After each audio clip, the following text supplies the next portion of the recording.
Naeema Ross wasn't supposed to hear what she heard through the mahogany doors of Park Ji-hoon's private study.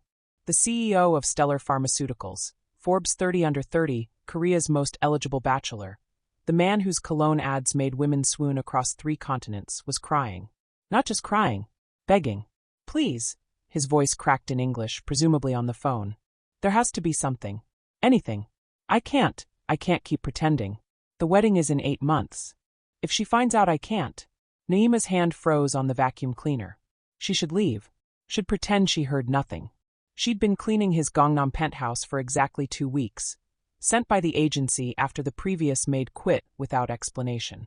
But she couldn't move. Because Park Ji-hoon, 6 feet 2 inches of perfectly sculpted male perfection who looked like he could father a nation, was confessing to someone that he was impotent. The study door flew open. He stood there, phone still in hand, eyes red-rimmed and wild, staring at her like she was either his salvation or his destruction. How much did you hear? His voice was dangerous now. Controlled. The CEO mask slamming back into place. Nothing, Naeema lied, reaching for the vacuum. Don't. He stepped closer, and she smelled his desperation mixed with that expensive cologne. Don't lie to me. I can see it in your eyes. You heard. Naeema's grandmother had taught her. Never let powerful men back you into corners. She straightened her spine, all 5 feet 4 inches of her plus curves that had made every employer either fire her or proposition her. I heard nothing. That's my business, Mr. Park. And I'd like to keep my job, so if you'll excuse me. 5 million won. She froze. What? 5 million won a month. Double what the agency pays you. His eyes were desperate, calculating, completely unhinged. To keep my secret. To be available. For appearances. Available for what? To warm my bed. His laugh was bitter, broken. Not for sex. God knows I can't do that. But my fiancé's family is traditional. They have people watching. Staff gossip. If they think I'm not, that I don't have someone, they'll call off the merger. The wedding. Everything. Naeema stared at this beautiful, desperate man offering her money to fake intimacy he couldn't deliver. You're insane. Probably. His smile was sharp as broken glass. But I'm also your only chance at paying off whatever brought you to Seoul. So what do you say, Naeema Ross? Will you warm my bed tonight? And Naeema, who'd fled Detroit to escape her own secrets, who needed money more than she needed dignity, who had no idea this man's impotence was a lie covering something far more explosive, made the worst decision of her life. How warm are we talking? Before we go any further, we'd love for you to hit that subscribe button. Your support means the world to us, and it helps us bring you even more powerful stories. Naeema Ross had cleaned enough penthouses to know the sound of a powerful man breaking down.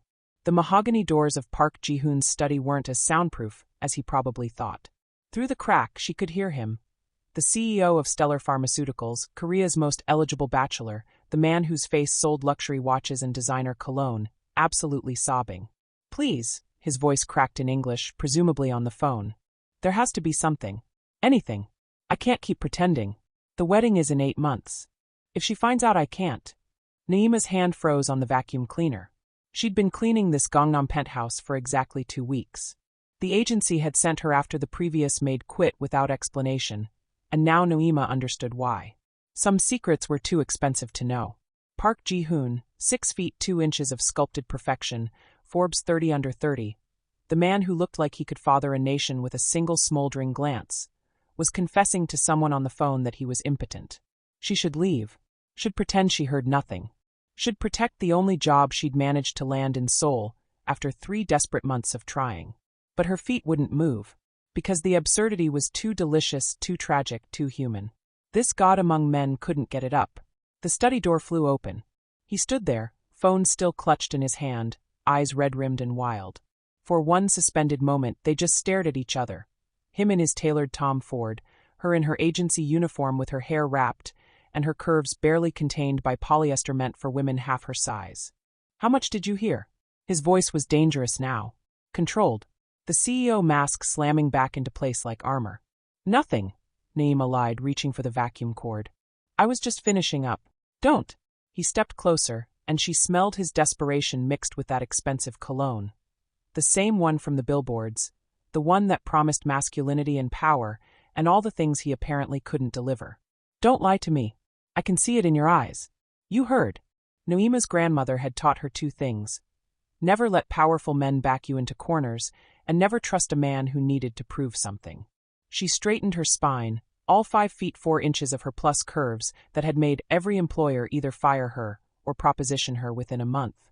I heard nothing. That's my business, Mr. Park. And I'd like to keep my job, so if you'll excuse me. 5 million won. She froze. What? 5 million won a month. Double what the agency pays you. His eyes were desperate, calculating, completely unhinged. To keep my secret. To be available. For appearances. Available for what? To warm my bed. His laugh was bitter, broken, sharp enough to draw blood. Not for sex. God knows I can't do that. But my fiancé's family is traditional. They have people watching. Staff gossip. If they think I'm not, that I don't have someone, they'll call off the merger. The wedding. Everything. Noima stared at this beautiful, desperate man offering her money to fake the intimacy he couldn't deliver. You're insane. Probably. His smile was sharp as broken glass. But I'm also your only chance at paying off whatever brought you to Seoul. So what do you say, Noima Ross? Will you warm my bed tonight? She should say no. Should walk out. Should protect herself from whatever mess this was. But Noima, who'd fled Detroit 3 months ago with nothing but her dead sister's daughter to fight for, who needed $15,000 for a custody lawyer, who'd been cleaning toilets for people who looked through her like she was furniture, made the worst decision of her life. How warm are we talking? The cash felt obscene in her hands. 5 million won in neat stacks, rubber-banded like drug money. Ji-hoon slid them across his desk with the clinical detachment of a man negotiating a hostile takeover. First month, he said. Up front. 3,500 American dollars. A third of what she needed for the lawyer. Proof for the judge that she could provide for Zara. A plane ticket back to Detroit for the custody hearing. The terms, Ji-hoon continued, producing a single sheet of paper. No contracts, nothing traceable. You sleep in my bed 4 nights a week minimum. Leave evidence, must sheets, your clothing visible, your presence obvious. In the morning, the housekeeper needs to see you leaving my room. He still wouldn't meet her eyes, his jaw tight and professional, like he was purchasing office equipment rather than the performance of his own sexuality. Occasionally, he added, and finally his composure cracked, just a flash of color across those sharp cheekbones. There should be sounds. Naima blinked. Sounds. Nothing explicit. Just enough that the staff believes. His throat worked. They need to think I'm capable of fucking me. No actual sex, Naima said flatly. She needed to hear him say it. No actual sex. No physical contact unless absolutely necessary for appearances. He slid a pen toward her. This is a business arrangement. Nothing more. She thought of Zara's face on the video call last week. Marcus holding the phone too close, his voice syrupy with false concern. She's asking for you, Naima. But I'm thinking maybe she needs stability, you know? I got the apartment, the benefits. What you got? What did she have? A master's degree in public health that meant nothing in Seoul. A visa that barely covered her agency made work. A sister buried in a Detroit cemetery, her body destroyed by the same streets that were now trying to swallow her daughter. Naima signed. The first night, Ji-hoon's bedroom felt like a museum exhibit. Everything was exactly where it belonged, books alphabetized, sheets hospital corner perfect, not a single item that suggested actual human habitation. That side, he said, gesturing to the left side of the bed. He stood near the door, still wearing his suit despite the late hour. I'll stay here. Do you sleep in your clothes? Naima asked. No. He turned away, unbuttoning his shirt with mechanical precision. But I thought you'd need time to adjust. She'd been in Seoul 3 months, and every day felt like suffocation. The language wrapped around her like plastic, the stares on the subway, the way other Koreans looked through her, and the way foreign men looked at her. She'd fled one kind of violence only to find another kind of invisibility. I don't need time, she said. I need money. Let's make this convincing. She changed into sleep clothes, a tank top and shorts, nothing provocative, but enough that it would look like she belonged there. When she emerged from the bathroom, Ji-hoon was already in bed, rigid as a corpse, staring at the ceiling. Naima slid under the covers, careful to maintain distance. The sheets were expensive, cold against her skin. She touched the locket at her throat, warm gold, the only thing she'd carried from home. The locket, Ji-hoon said quietly. You wear it always. Always. What's inside? She shouldn't tell him. This was business, nothing personal. But the darkness made confession easier. My twin sister and me. The third baby was stillborn. My mother kept this photo. He was silent for a long moment. I'm sorry. Don't be. You're not paying me for sympathy. What am I paying you for, then? Really? Naima closed her eyes. A 3-year-old girl named Zara. My sister's daughter. She died 3 months ago, overdose. The father wants to keep Zara for the welfare checks. I need $15,000 for a custody lawyer. I need proof I can provide. You could have just asked for a loan. Nobody gives loans to women like me. Women like you? Black. Foreign. Working under the table for rich people who pretend not to see me. He didn't argue. Maybe that's why she almost liked him. He didn't perform innocence. Breathe loud sometimes, he said after a while. Move around. Make it sound real. She did. She shifted, sighed, made small noises that could mean anything. Through the walls, she imagined the housekeeper listening, the assistant taking notes, the whole house cataloging evidence of their employer's supposed normalcy. She wondered what secret he was protecting. What made a man pay for the performance of desire rather than the act itself? Morning came too early. The housekeeper, Mrs. Kong, middle-aged and perpetually suspicious, was already setting up breakfast when Naima emerged from Ji-hoon's room wearing yesterday's clothes. The woman's eyes tracked her like a security camera. Naima could practically hear the gossip chain activating. Good morning, Naima said in careful Korean. Mrs. Kong nodded once, her expression unreadable. Coffee, please. It was done. The first night, the first morning, the first entry in whatever ledger they were all keeping. Ji-hoon appeared 15 minutes later, showered and suited, looking like a man who'd slept alone in a sensory deprivation tank. But Mrs. Kong smiled at him. Actually smiled, with something like approval. The performance was working. By day 3, they'd developed a routine that was equal parts domestic theater and mutual avoidance. Someone's photographing us from across the street, Naima said, pointing to the glint of light in the opposite building. Ji-hoon was beside her in seconds, his body still warm from sleep. He squinted at the building, jaw tightening. How long have they been there? I just noticed. But if they've been watching, they've seen everything. He ran a hand through his hair. The hand-holding, the way we sleep together. This is exactly what I was trying to avoid. By day 3, they'd developed a routine that was equal parts domestic theater and mutual avoidance. Morning coffee at 7:30 a.m. Ji-hoon in his suits, reading financial news. Naima in her uniform, pretending to be the help while Mrs. Kong watched with eagle-eyed suspicion.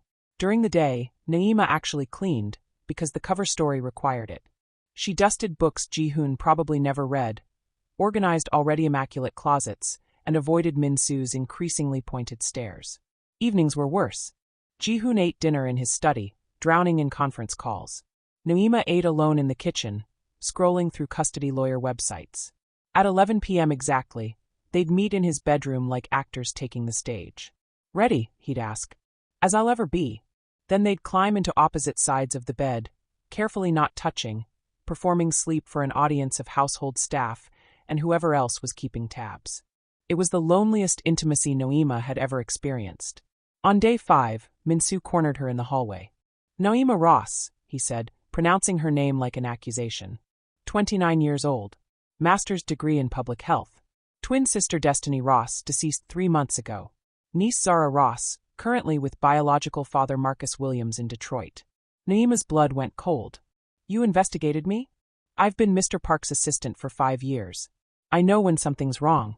You're desperate. That makes you dangerous. I'm trying to survive. Everyone says that. Right before they betray him. He stepped closer. What's your angle? I'm trying to get my niece away from a drug dealer who uses her as a welfare check. I'm trying to convince a judge I can provide a stable home when I've been cleaning toilets in a country where nobody sees me as human. That's my angle. They stared at each other, 2 people protecting their own. Finally, Min-soo stepped back. I'll be watching you. 2 days later, Yoon Tae-min showed up unannounced. Seo Jin's younger brother swept into the penthouse like he owned it. Looking good. He clapped Ji-hoon on the shoulder. Marriage life treating you well already? His eyes slid to Naima, who was present in yesterday's clothes, hair deliberately mussed. My housekeeper, Ji-hoon said tightly. Is that what we're calling it? Taemin's grin was sharp. My sister deserves to know if her husband can actually perform. Naima felt Ji-hoon tense. Time to earn her paycheck.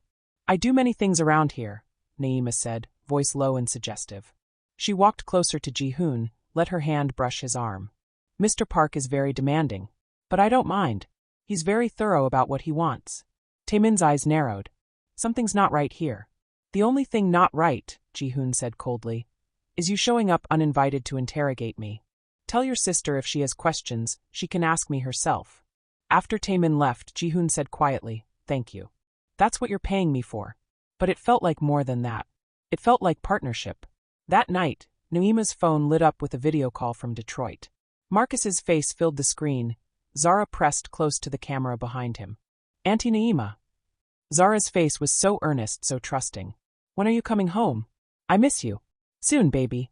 Soon. Marcus pulled Zara back. Custody hearings in 5 months. Better have that lawyer money. After the call ended, Naeema sat on the bathroom floor and cried. When she finally emerged, Ji-hoon was standing outside the door. Tell me about her, he said softly. About Zara. They moved to the bed, not for performance, just because talking required proximity. She's 3. She loves dinosaurs and sparkles. She thinks broccoli is baby trees. And her mother? Destiny. My twin. Identical. Naeema touched her locket. Same face, same DNA, completely different souls. She told him about Destiny at 16, getting high for the first time. Destiny at 25, pregnant and trying to get clean. Destiny dying while Naeema was in grad school, thinking if she just worked hard enough, she could fix everything. You tried to save her, Ji-hoon said. I failed.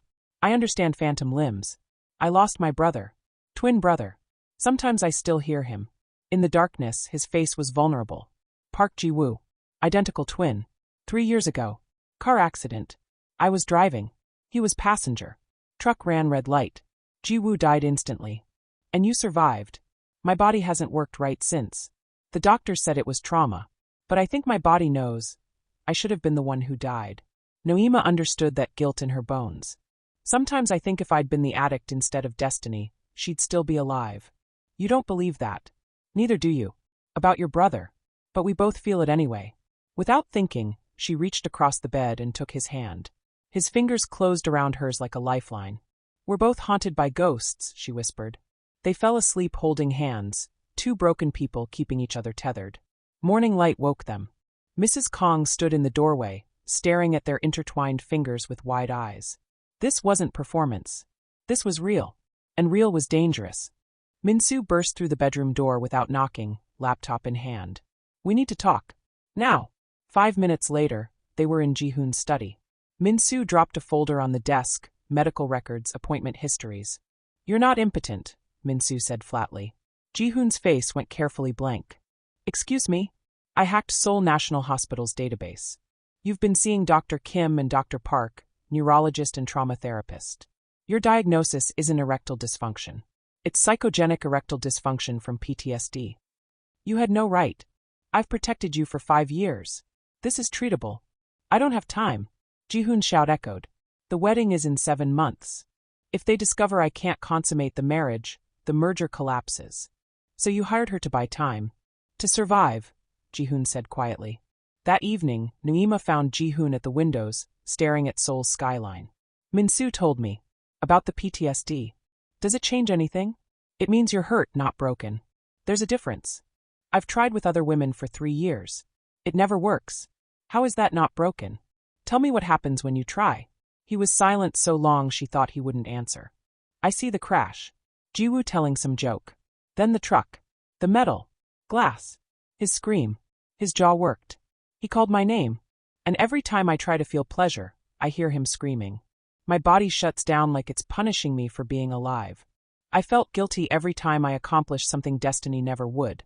Sometimes I think if I'd been the addict, she'd still be alive. She was stronger. You don't believe that. Neither do you. But we both feel it anyway. Come here, she said softly. When he reached her, she wrapped her arms around him. His body melted. Then he was shaking, deep tremors that might have been sobs.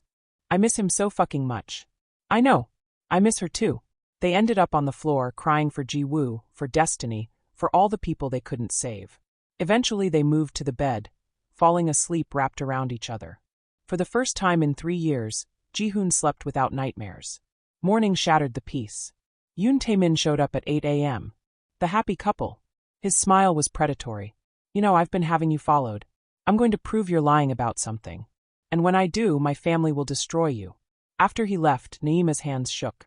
What if they hurt you because of me? You're not the problem. Jihoon caught her hands. You're the only good thing in this mess. The way he looked at her made Naima's breath catch. She didn't mean to kiss him. It just happened, need and fear colliding. Her mouth found his desperate. He froze, then kissed back deeper, hungry. His hand cupped her face. Heat flooded through her as his tongue swept against hers. She felt his body respond, pulling her closer, fingers tightening in her hair. He was responding.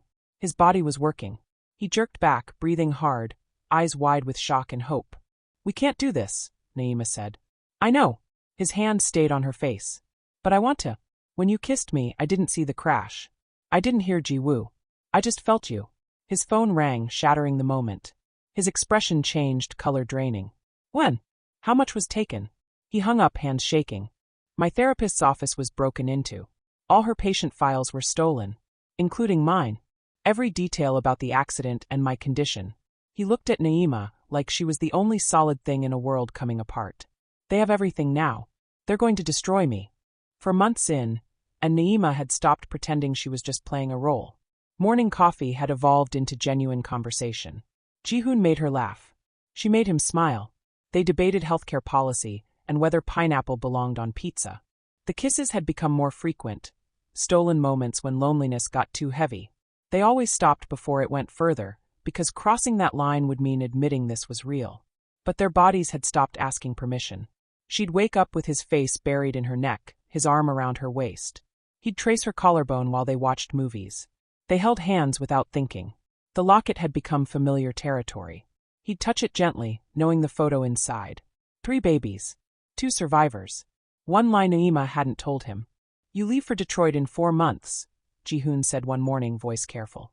She'd saved 20 million won, enough for the lawyer, the flights, proof for the judge. Everything except a reason to stay. The custody hearing is scheduled. Marcus doesn't stand a chance. That's good. Neither mentioned what happened after. The wedding was in 3 months. The arrangement would end. Except it had stopped being a performance weeks ago. That night the nightmare came. Destiny in the hospital, dying.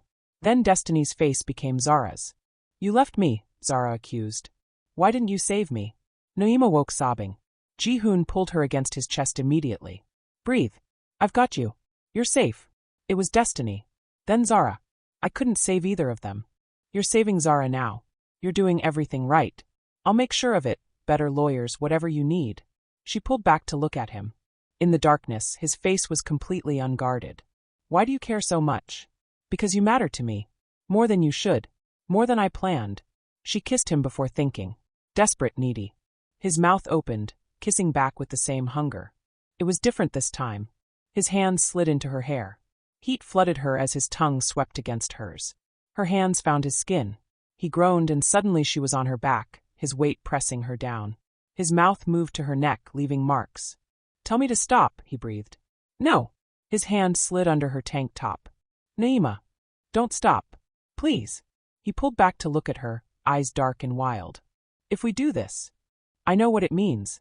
I'm in love with you. The words came out rough, broken. I think I have been for weeks. And if we do this, I won't be able to let you go. Her heart stopped, then started harder. I'm in love with you too. I don't want you to let me go. We're running out of time. Then don't waste what we have. He undressed her carefully, reverently, kissing every inch of skin. When he got to the locket, he paused. Your family, he said softly. Your mother and sisters watching over you. Do you think they'd approve of me? My mother would have loved you. You're kind. You're healing. Naima touched his face. Destiny would have vetted you harder. But she'd have seen what I see, a good man doing his best. And the third sister? The one who never got to live. I think she'd be glad I found someone who understands loss. He kissed her, and the locket pressed between their bodies, warm from her skin. They made love slowly, carefully. Jihoon cried when he finally pushed inside her, not from pain, but from relief. From joy. From finally feeling something good without guilt. I've got you, Naima whispered. You're safe. I'm here. She straddled him later, his hands gripping her hips. You're the most beautiful thing I've ever seen, he said, voice rough. Do you have any idea what you do to me? Show me. She guided him to her entrance and slowly sank down onto him. His head fell back. A groan tore from his throat. Oh God, Naima, you feel? I know. I've got you. She moved slowly, letting them both savor this. His eyes locked on hers, full of love. The locket swinging between them with every movement, a metronome of their rhythm. Talk to me. Stay with me. I'm here. Not in the past. Not in the crash. Here. With you. Finally with you. Afterward, they lay tangled together. Jihoon picked up the locket gently, opened it, looked at the 3 baby faces. When you find out the truth, he said quietly, when you discover what happened to the 3rd baby, I'll be with you. Whatever it is. How do you know there's truth to find? Because I know you. And I know that look when you touch this. Like you're searching for something. She didn't answer. Just held him closer. Because he was right. Naima's phone buzzed at 3 a.m. Unknown number. She saw the photo attachment. Her blood went cold. It was her and Jihoon on the balcony. Kissing. Clearly intimate. The message, I know what you really are. And soon everyone will. Monday morning, Naima's phone exploded. Korean gossip sites had gone nuclear. Photos of her leaving Jihoon's penthouse, headlines screaming. Stellar CEO's secret affair with foreign maid, wedding in jeopardy? The comments were vicious. Black maid seducing CEO? Classic gold digger. She probably used voodoo. Why would successful Korean man want that? Go back to Africa. By afternoon, coffee was thrown at her on the subway. Reporters followed her. Someone left a threatening note on the penthouse door. Jihoon hired security, issued statements, but it wasn't enough. His mother called screaming. Seojin called. Fix this. The merger is at risk. Then Taemin showed up with an envelope. $100,000. Take it and disappear before the wedding. I'm not for sale. Then you're a fool. Those photos were just the beginning. Next comes visa revocation. Criminal investigation. Deportation. That night, Jihoon found her packing. What are you doing? Maybe this is too dangerous. You're not the reason everything's falling apart. You're the only thing holding me together. They fought, screaming and crying and being honest about their fear. But she didn't leave. I'm staying. But in 5 weeks you marry her. I won't be your secret forever. Then we stopped the wedding. How? Minsu appeared. I found who leaked the photos. PI hired by the Yoon family. They also stole your medical files. They're building a fraud case. Why would they want to stop their own daughter's wedding? I don't know. But I'm going to find out. Later, Minsu called Naima privately. I found something. About you. Meet me tomorrow. Alone. Don't tell Jihoon yet. The cafe in Itaewon was anonymous, perfect for secrets. Minsu slid a folder across the table. DNA results. Medical records. Yellowed clinic documents. Madam Yoon hired me to dig up dirt on you. I found something else. Naima's heart hammered. What? I ran your DNA. Cross-referenced Korean databases. You're 99.9% identical to Yoon Seojin. Your sisters. Identical triplets. The world tilted. 28 years ago, your mother was hired as a surrogate for the Yoons. Detroit fertility clinic. But they made a catastrophic error, implanted Angela's own egg instead of the Yoon embryo. Minsu pulled out more documents. Angela got pregnant with triplets. Her own biological children. When she delivered, they told her one baby was stillborn. Gave her 2 live babies, you and Destiny. Gave the 3rd, Seojin, to the Yoons. Destroyed all records. The locket, Naima whispered, touching the warm gold at her throat. My mother mourned that 3rd baby her whole life. And she was alive, being raised in Korea. Madam Yoon discovered the truth a year ago. Estate lawyers ran genetic screening. Seojin shares 0 DNA with either Yoon parent. Minsu's expression was grim. When you appeared in Seoul, you became a threat. She wants me dead. Tonight. I traced communications, she's already hired people. As they left, a black van pulled up. 2 men emerged. Run! Minsu shouted. Jihoon's secret apartment in Hongdae was small, bought after his brother died when he needed to disappear. Naima sat shaking while Jihoon paced. Seojin is my sister. My biological sister. And her mother stole her from mine. The locket felt heavier than ever against Naima's chest. That photo of 3 babies suddenly meaning everything. She doesn't know she's black. Doesn't know she's adopted. Her entire life is a lie. The impossible dilemma hung between them. Expose everything and destroy Seojin's identity, stay silent and let injustice continue, or use private leverage. I can't tell her, Naima said. It'll destroy her. But she deserves to know. Minsu burst in with more files. Seojin's been having health issues. Genetic condition requiring family medical history. Her mother's been blocking testing. She needs to know for her health. Her life. Then we tell her privately. Give her the evidence. Let her choose. It's her truth. Before they could plan, Naima's phone rang. Unknown number. Hello. Naima Ross. CEO Jean's voice was steady, cold. We need to meet. I know you're my sister. The hotel suite was neutral territory. When Naima and CEO Jean stood face to face, they looked nothing alike, 27 years of different lives. But something in the eyes, it was there. Naima's hand went to her locket instinctively. Inside, 3 babies who'd been separated before they could know each other. I found the DNA results in my mother's safe yesterday, CEO Jean said. I confronted her. She admitted everything. Her voice cracked. I've spent 28 years being the perfect Korean daughter. And I'm not even Korean. She showed Naima photos, her with another woman, intimate, loving. Her name is Ji-won. We've been together 3 years. In secret. I'm gay. The wedding was never about love, it was about covering up who I really am. Understanding flooded Naima. I lost my sister Destiny. Watched her die. I've been dying for 27 years. Pretending. So what do we do? CEO Jean's expression turned to steel. I don't want to marry Ji-hoon. He doesn't want to marry me. Why are we letting my mother control us? Because she has power. Then we destroy her first. They formed a plan, confront Madame Yoon together. Private meeting. Demands cancel wedding, end threats CEO Jean's freedom. If she refuses, go nuclear at the wedding. Ji-hoon joined the planning. Min-soo compiled evidence. They set the meeting. That night, Naima opened her locket, staring at the 3 identical baby faces. Tomorrow, she'd face the woman who'd kept them apart. Marcus called from Detroit. Custody hearing moved up. You need to be here in 5 days. Or you lose Zara permanently. Everything was colliding. Detroit in 5 days. Confrontation tomorrow. Wedding in 2.5 weeks. The Yoon family estate felt like a courtroom. Madame Yoon sat rigid as CEO Jean spoke. I know. About the surrogacy. The clinic error. Angela Ross. I know Naima is my biological sister. That you've lied for 27 years. Madame Yoon's face went white. I'm done listening. Now you listen to our terms. They laid it out. Cancel wedding, end threats, CEO Jean's freedom, truth stays private for now. And if I refuse? Madame Yoon's voice shook. Ji-hoon placed the evidence folder on the table. Then we expose you. Corporate fraud. Document forgery. Criminal conspiracy. Every Korean news outlet gets this tomorrow. The room held its breath. Madame Yoon looked at CEO Jean. I raised you. I made you who you are. You made me into a lie. And I'm done living it. Finally, fine. The wedding is cancelled. I'm leaving Korea, CEO Jean said. Going to America. Ji-won is coming with me. Later, Naima and CEO Jean stood alone. Naima opened her locket, showed CEO Jean the photo. 3 identical babies, finally reunited through their descendants. I just found you. And now I have to leave. So come back. After your custody hearing. Come to LA. We'll get to know each other properly. They hugged, awkward then tighter. At the airport, Ji-hoon insisted on coming to Detroit. Naima refused. You have a company to stabilize. I have to do this for Zara.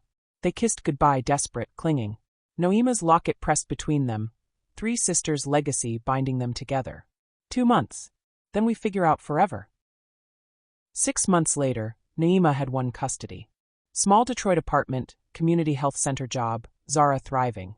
Weekly video calls with Ji-hoon in Seoul, CEO Jean in LA. One Saturday morning, the doorbell rang. Ji-hoon stood there with suitcases. You said 2 more months. I couldn't wait anymore. He'd stepped down as CEO, started a PTSD nonprofit, secured U.S. work visa. I'm here to stay. If you'll have me. Zara met him shyly. He knelt down. Hi, Zara. Your aunt talks about you all the time. She signed. Are you Auntie's boyfriend? Ji-hoon looked at Naima. I'd like to be more than that. That evening, after Zara slept, they sat tangled on the couch. I want this. Every day. You and Zara and building a life together. He pulled out a ring with 3 small stones. One for you, one for Zara, one for the family we're building. He touched her locket gently. That symbol of 3 sisters now representing their future. Marry me, Naima. Not for appearances. Just because I love you. Yes. God, yes. They'd started with a transaction. 5 million won to warm a bed. They'd survived scandal, secrets, and impossible choices. They'd found family where there was none, love where there should have been only business. And somehow, against every odd, they'd found home. Naima opened her locket one last time, looking at the 3 babies. Destiny was gone, but Seo Jin was found. And now there was Zara and Ji-hoon, and a future built on truth instead of lies. The third baby hadn't been stillborn. She'd been stolen. But now, finally, all three sisters' stories had come full circle. Did you enjoy the story? Please let us know in the comment section. Please to like, share and subscribe for more love stories.